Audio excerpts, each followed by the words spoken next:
नमस्कार, India publishers association में आपका स्वागत है। मैं हूं डॉक्टर तरुणा एस गौड़।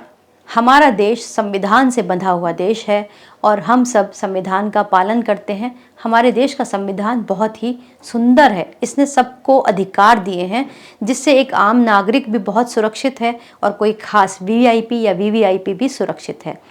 यही वजह है कि पत्रकारों के लिए जो है उनके प्रोटेक्शन के लिए या उस कुछ अलग से अधिकार तो नहीं है, लेकिन कुछ कानून है जो स्पेशली जर्नलिस्ट के लिए है। तो वो कानून अगर आप पत्रकारिता करते हैं प्रोफेशनली तो आपको ज़रूर जानने चाहिए। इनमें जैसे कुछ कानून हैं जो कि संवैधानिक प्रावधान के बारे में बताते हैं, और कुछ कानून हैं जो कि रजिस्ट्रेशन के बारे में बताते हैं, और कुछ कानून हैं जो गाइडलाइन के बारे में बताते हैं। और एक बहुत ही स्पेशल कानून है, इकलौता कानून है जो कि एक पत्रकार के लिए स्पेशली है, जो उसे प्रोटेक्ट करता है। उसके बारे में भी हम आपको इस वीडियो में बताएंगे। तो सबसे पहले हम रजिस्ट्रेशन के कानून के बारे में जान लेते हैं। मीडिया जो भारत में रजिस्टर्ड होता है वो दो तरीके से होता है, एक प्रिंट मीडिया और दूसरा इलेक्ट्रॉनिक मीडिया।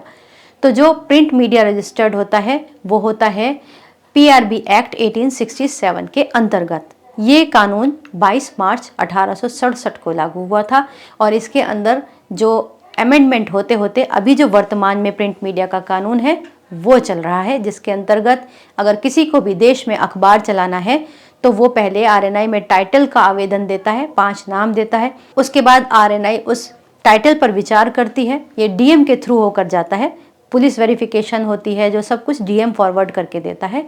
उसके बाद में आरएनआई से अखबार पंजीकरण होने के बाद आप प्रॉपरली प्रिंट मीडिया को रन कर सकते हैं, यानी अखबार या फिर मैगजीन चला सकते हैं। यहाँ पर केवल न्यूज़पेपर रजिस्टर्ड होते हैं और मैगजीन रजिस्टर्ड होती हैं। इसके अलावा और कुछ रजिस्टर्ड नहीं होता। यहाँ पर वेबसाइट, यूट्यूब चैनल या फिर जर्नल या फिर न्यूज़ एजेंसी, ये सब बिल्कुल भी रजिस्टर्ड नहीं होते। दूसरा जो रजिस्टर्ड मीडिया है वो इलेक्ट्रॉनिक मीडिया है। उसके ऊपर 2-3 अलग से कानून लागू होते हैं। उसमें अपलिंकिंग और डाउनलिंकिंग के लाइसेंस आपको सूचना प्रसारण मंत्रालय से खरीदने होते हैं। इसके अलावा जो तीसरा है, अब बीच में जैसे पहले प्रिंट आया, फिर इलेक्ट्रॉनिक मीडिया है, उसके बाद में केबल टीवी आए। केबल टीवी के लिए जो कानून है वो है the cable TV networks regulation act 1995। तो ये एक्ट जो है केबल टीवी के ऊपर लागू होता है, जिसमें नियमावली पूरी दी गई होती है कि केबल टीवी कहाँ रजिस्टर्ड होंगे, कैसे काम करेंगे, क्या नियमों का पालन करेंगे। जो ये तो थे पंजीकरण से संबंधित या फिर उनके अंदर आने वाले कानून। इसके बाद जो जिसके बारे में अब मैं बात करने जा रही हूँ वो है द प्रेस काउंसिल एक्ट 1978। यही वो कानून है, इकलौता कानून, जो आपको 2 तरह से सुरक्षित करता है। एक तो ये बताता है कि पत्रकारों के लिए गाइडलाइन क्या है, क्योंकि हमारे जो पत्रकार हैं, भारत में जो पत्रकारिता होती है वो सेल्फ रेगुलेशन से होती है। उसमें उनके ऊपर कानून नहीं थोपा जाता कि आपको ऐसा ही करना है। हम खुद अपनी नैतिकता का पालन करते हैं। हम अपने बनाए हुए नियमों के अनुसार पत्रकारिता करते हैं और वो नियम जो है वो जबरदस्ती इम्पोज नहीं है।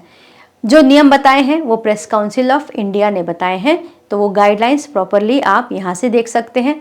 इसी के अंदर द प्रेस काउंसिल एक्ट 1978 के अंदर एक क्लॉज है जो कि पत्रकार को स्पेशल सुरक्षा देता है। वो है जिसके अंतर्गत पत्रकार को उसका न्यूज़ सोर्स बताने के लिए बाध्य नहीं किया जा सकता। कोई भी हो, चाहे पुलिस हो या कोर्ट हो, वो उससे ये तो कह सकता है कि आप इस खबर के संबंध में सबूतों को पेश कीजिए कि आपने जो ये खबर दी है इसका आधार क्या था, ये सच है तो कैसे सच है, उससे संबंधित आपको सबूत देने होंगे। तो आप सबूत तो दे सकते हैं, लेकिन आपको ये मजबूर नहीं किया जा सकता कि आप ये बताएं कि आप ये न्यूज़ लाए कहाँ से, ये फैक्ट्स आप लाए कहाँ से, यानी आपका न्यूज़ सोर्स कौन था।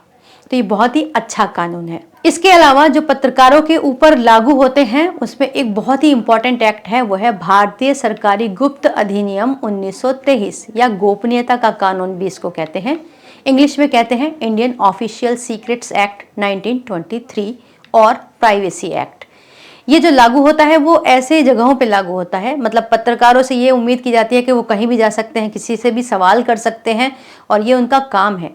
लेकिन देश हित में, लोक हित में कुछ जगह ऐसी हैं, रेस्ट्रिक्टेड हैं, जहाँ पर गोपनीयता संबंधी कानून लागू होते हैं। जैसे कि मान लीजिए सीक्रेट डॉक्यूमेंट्स नहीं देख सकते, ना ही उनके बारे में रिपोर्टिंग कर सकते हैं। जैसे कि रक्षा मंत्रालय या खरीद सौदे से संबंधित कोई चीज़ है जो कि देश हित में गोपनीय रखना अनिवार्य है तो उसको पत्रकार भी नहीं देख सकते। ये इसी एक्ट के अंदर बताया गया है। इसके ऊपर हमने विस्तार से एक वीडियो बनाया हुआ है, आप चाहें तो उसे देख सकते हैं। अगला जो एक्ट है वो लागू होता है जब हम पत्रकारिता करते हैं, तो हम संसद भी जाते हैं, विधानमंडल भी जाते हैं और हम सरकारी कार्यालयों में भी जाते हैं। तो यहाँ पर कुछ नियम है, अगर उनका पालन नहीं करें तो उनकी अवमानना होती है, यानी कि कंटेम्प्ट हो जाता है। तो आपको हमेशा ध्यान रखना चाहिए। इस एक्ट को अंग्रेजी में समझ लीजिए, the parliamentary proceedings protection of publication act 1977। इसके अंदर ये बताया गया है कि जो पार्लियामेंट में प्रोसीडिंग्स हो रही हैं उनको क्या आपको प्रकाशित करना है या फिर क्या ब्रॉडकास्ट करना है या क्या दिखाना है और क्या नहीं। संसद या विधानमंडल की गैलरी में जाने के लिए पास वगैरह भी होते हैं, तो वो केवल एक्रेडिटेड जर्नलिस्ट ही यहाँ जा सकते हैं, वही कवर कर सकते हैं और वो इस एक्ट का पालन करते हैं, उसी के अनुसार खबरों को प्रकाशित या फिर प्रसारित करते हैं। अगला एक्ट है कॉपीराइट एक्ट।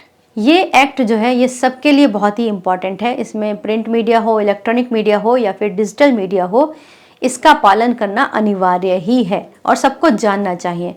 जैसे क्या होता है कि कोई खबर अगर हमको चाहिए होती है तो लोग बहुत जल्दी में आजकल लिखने में थोड़ा सा कोताही करते हैं, या फिर फैक्ट ही नहीं है, सपोज कोई वीडियो ही नहीं है, तो वो कहीं से उठा के उसको डाल देते हैं। लेकिन इसको देखना चाहिए कि उसके ऊपर कॉपीराइट तो नहीं है।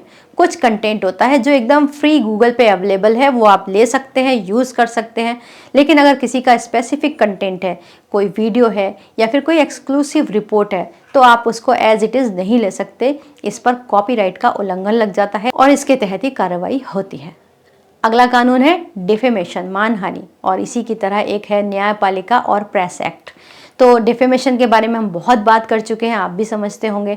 जो न्यायपालिका और प्रेस एक्ट है, इसके अंदर क्या है, उसमें बताया गया है कि न्यायपालिका यानी कि हमारा कोर्ट जो है वो और प्रेस का रिश्ता कैसे है। प्रेस को पूरा अधिकार है कि वो न्यायपालिका की पूरी प्रोसीडिंग को देखे, कवर करे और अपनी आंख से जो देखा समझा वो उसको वहाँ पर जनता को बताए। लेकिन उसके कुछ नियम है। मान लीजिए कोई ऐसा केस है जिस पर खबर करें तो केस पर असर पड़े, गवाह प्रभावित होते हों या फैक्ट प्रभावित होते हों, तो वो उस तरह से रिपोर्टिंग नहीं कर सकते। ना ही वो उस खबर को सनसनीखेज बनाकर प्रकाशित या प्रसारित कर सकते हैं। तो ये कुछ कानून थे जो मैंने सिर्फ आज आपको ब्रीफ में बताए हैं, जिनका जानना आपके लिए ज़रूरी है। इनके लिए अलग अलग स्पेसिफिक वीडियो हम ज़रूर बनाएंगे। उम्मीद करते हैं ये जानकारी आपके लिए उपयोगी होगी। अगर ये वीडियो आपको अच्छा लगा हो, उपयोगी लगा हो, तो इसे लाइक कीजिएगा, शेयर कीजिएगा और सब्सक्राइब भी कीजिएगा। वीडियो देखने के लिए बहुत बहुत धन्यवाद।